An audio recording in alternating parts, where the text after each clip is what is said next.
cut. Wow, that was nice. Give a reaction to Isaiah being the second team all. Yeah, I just found that as I was walking over here. It's a tremendous accomplishment for him, and certainly well deserved. What was it like watching the film of last night's game today? Yeah, I mean, I think anytime you watch the film and you get beat, you find things that are encouraging that maybe you didn't feel as good about in the moment, and then there's a reason that you got beat the way you did. So learn quite a bit and move on to tomorrow night. What was the reason you got beat the way you did? I think there was more than one, Bill.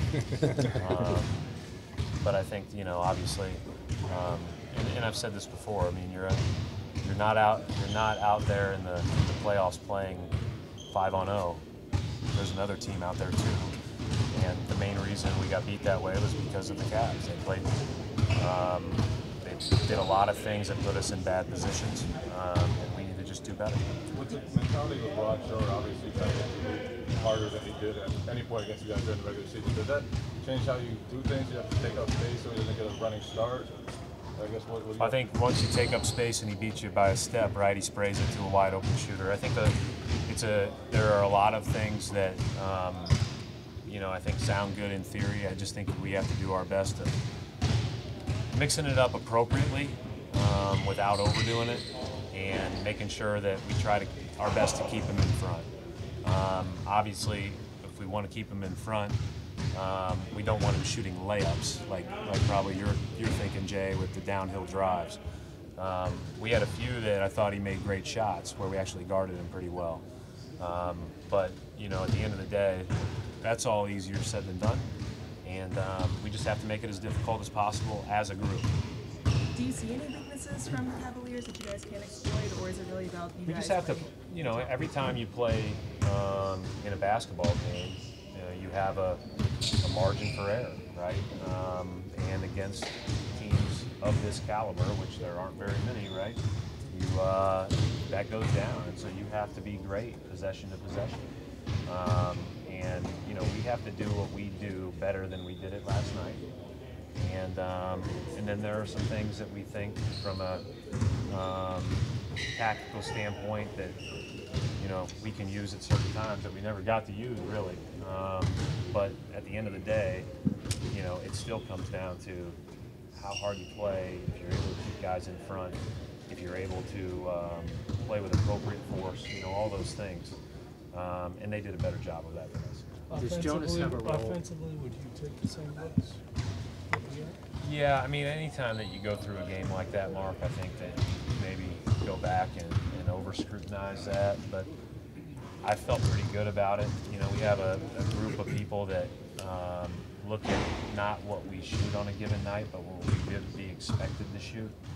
And, we got as good a looks as we have at any other time in the playoffs, according to that. But, I think that we need to play better offense. And I think that starts with getting it out quickly and getting the ball moved against the blitz. And I thought we did a better job in the third and fourth quarters. And, when you're in a game like that where, it's going to be very unlikely that you come back to win, you want to take some positive things with you from the end of the game. Does Jonas have a role? He could in this series, yeah, for sure. I mean, I think that when you start looking at, you have to be quick, you have to be versatile.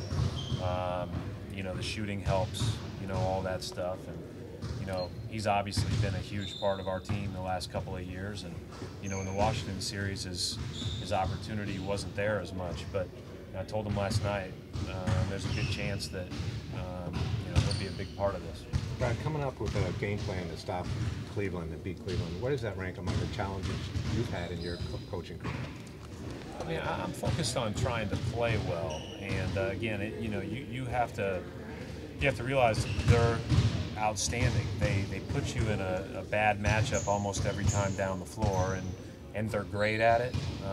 LeBron's great at finding the matchup he wants.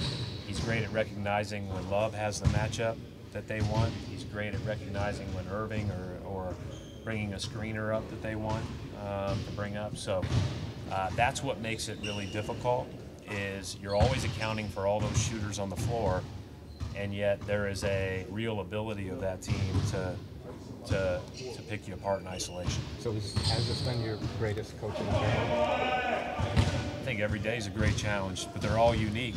But certainly this is one of the best teams that I've ever coached against. There's no question about it. Brad, there's not too many players in the history of the league with that uh-oh factor whenever they get the ball. LeBron has that.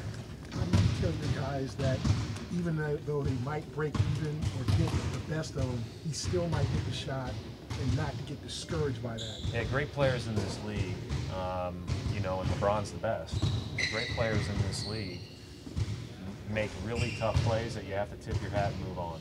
And, you know, we said that as we went through the Bulls series with Butler, we said it with the guards at Washington. Like, there's going to be moments that you play great defense and they make you pay. And LeBron's not the only one on this team that does that, right? Love is tremendous. Irving's tremendous at that. So, you know, ultimately, you know, you got to do as well as you can. But when you review the tape on those things, those don't feel like the things that get you. The things that get you are the rebounds and the runouts and all those other things, because your margin of error is smaller against a team of this caliber. Brad, are you really not going to take any credit for Isaiah's accomplishment? He did give you some credit, putting him in positions to succeed, and you saw something in him that maybe other teams and coaches didn't. No, I thought Danny's that phone call was great 2 years ago, because it was like 2:58 on a 3 o'clock deadline or whatever it was, 1:58 on a 2 o'clock deadline. At 1:50, he had told me we weren't making any deals, and at 1:58 he said, hey, what about this, this, and this? And we had all of a sudden 2 trades on the table in a matter of 8 minutes. And you know, one of them was Isaiah, and we were all really excited because of his ability to get into the paint. And so what we've all learned about Isaiah is all the different things that he can do. And I think that it's so much at this level about finding the right guys for the right groups, and he fits perfect with our guys. You know, they need what he does well. He needs what they do well. And but he's put in a lot of work. I mean, he's as consistent and hard of a worker as I've ever been around. Brad, you guys played a few games trailing in the series in the first round and faced elimination in the second round. How does that recent history affect this series going forward for your young guys? We don't play any different game to game. As far as, we don't look at it as a game 7, a game 2, up, down, whatever. We look at it as we're still playing and we have to play well tomorrow. And that's all we try to do. We don't get too caught up in what happened or what the future looks like. We got to do our best to play well tomorrow. Our guys are really good about staying in that moment. I didn't think we played great last night, but I thought Cleveland had more to do with that. And you know, we just have to play better. Brad, how much did you guys talk about getting into Thompson's body? Yeah, I mean, I think you talk about that all the time, right? And that never stops. We actually had some tremendous blockouts, especially in the second half. Especially by our guards, and so we just have to have a team commitment to that. And it's easier said than done, right? Where do you start and where do you end with all the things you got to do?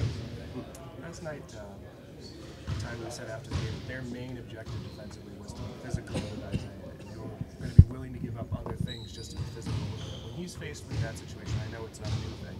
How much of it is him dealing with it? How much of it is you guys as a coaching staff coming up with things? How much of it is a collaboration? I think it's a collaboration. I think it's, you know, Isaiah's got to be able to make the quick right read. Us as a coaching staff have to, you know, make sure people are in the right positions so that we can take advantage of that. The players on the floor need to be able to read that blitz. They need to be able to put themselves in position to be the next catcher and then attack out of it.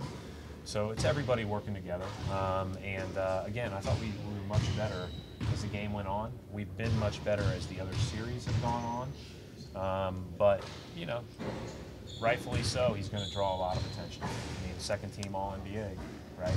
Those guys draw a lot of attention. But they came out in attack mode last night. Do you think they'll even try and get up? Yeah, I mean, I thought it was very clear they were trying to get to the rim. And that was, you know, kind of a don't settle mindset. You know, when Love set screens and, you know, we were late and had to switch it, he went right to the post. When LeBron got it in isolation, no matter if he was being guarded by big or small, he tried to go right to the paint. And so, you know, that was pretty clear. We got to do a better job at the front of our defense of being active and help, and, you know, making sure that we're as good and solid as we can be on the ball.